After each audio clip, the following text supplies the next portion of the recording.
नमस्कार दोस्तों, क्या आपको कभी ऐसा लगा है कि महीने के आखिरी हफ्ता आते आते पैसे हथेली पर से निकलने लगते हैं।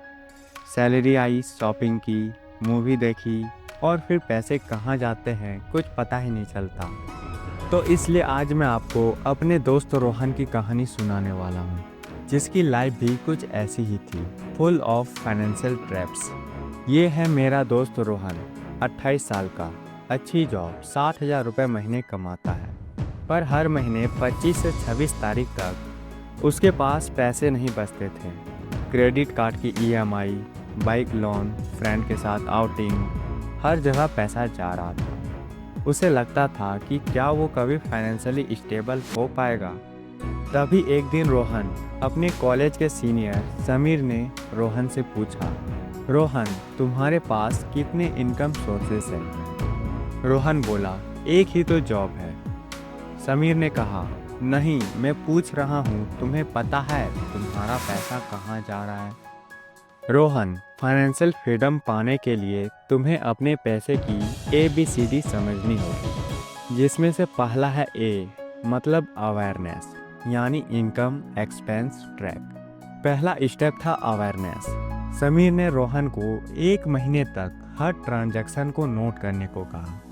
रोहन ने देखा कि उसके 60,000 में से 35,000 रुपये तो फिक्स एक्सपेंसेस में जा रहे थे, जैसे रेंट, EMI, बिल्स।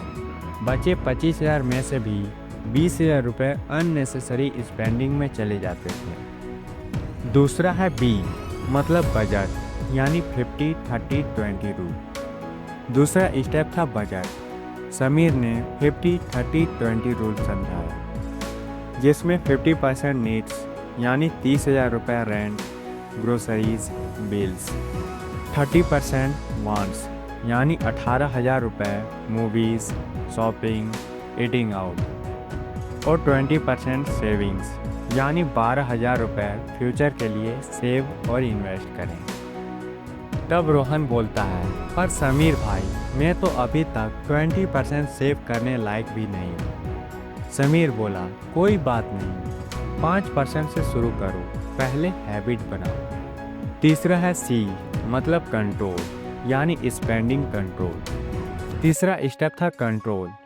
रोहन ने सीखा कि वांट्स को मैनेज करना है। उसने ऑनलाइन डील्स ढूंढना शुरू किया, वीकेंड शॉपिंग कम की और अननेसेसरी सब्सक्रिप्शंस कैंसिल किया। इससे उसके वांट्स का बजट 18,000 रुपये से 12,000 रुपये हो गया। और चौथा है D, मतलब डिस्ट्रीब्यूशन, यानी इन्वेस्टमेंट।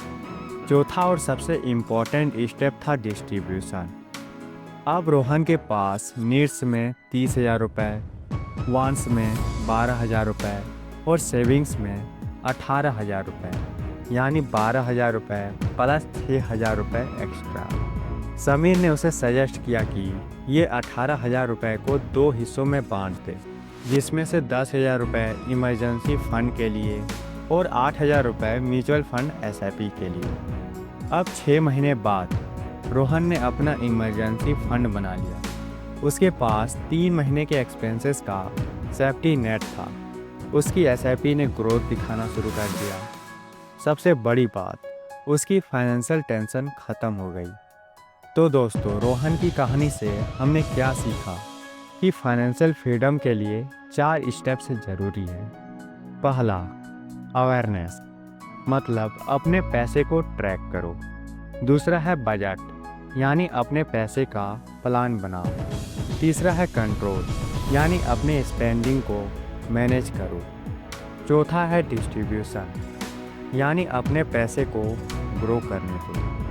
रोहन आज अभी इतना अमीर नहीं बना, पर वो फाइनेंशियली सिक्योर ज़रूर हो गया है। अगर आप भी रोहन की तरह फाइनेंशियल फ्रीडम पाना चाहते हैं तो आज ही इन स्टेप्स को फॉलो करना शुरू करें और कमेंट करें ABCD लिखकर। बताएं आप कौन सा स्टेप से शुरू करेंगे और लाइक करें वीडियो को अगर आपको कहानी पसंद आई हो तो, और शेयर करें उन दोस्तों के साथ जो रोहन जैसे सिचुएशन में हैं, और सब्सक्राइब करें ऐसे और फाइनेंशियल स्टोरीज़ के लिए। तो मिलते हैं अगली वीडियो में, तब तक के लिए बाय।